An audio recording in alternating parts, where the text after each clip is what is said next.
Here's an interesting idea for one of these corner showers, or just a regular shower module.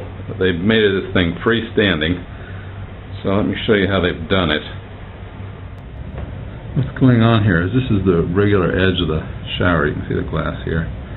Here's the regular edge of the shower until you get right here, and that's a sheet of acrylic, 1/4 inch or what have you, probably a little thicker. They put in some angle iron, if you will. It's made out of acrylic, so these are some 90 degrees, and they've got them along the back for strength.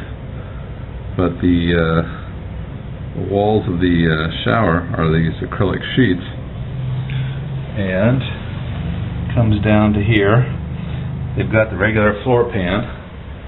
You can see the floor pan in here, and they've attached the acrylic to the inside of the floor pan all the way around, so it's screwed and got caulking in it, and that's it. That's those are the walls of the shower. They just go up. It looks like 2 full sheets of acrylic glued together at the corner right there.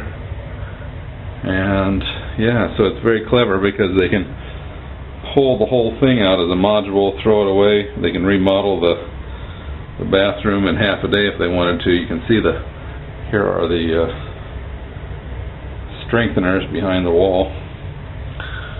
But yeah, it's an interesting idea. A freestanding module that's easy to maintain. You can pull it out away from the wall and get to the pipes right behind it, and again, remodel in half a day if you wanted to. Okay, well, that was it for today. Hope you found it interesting and useful.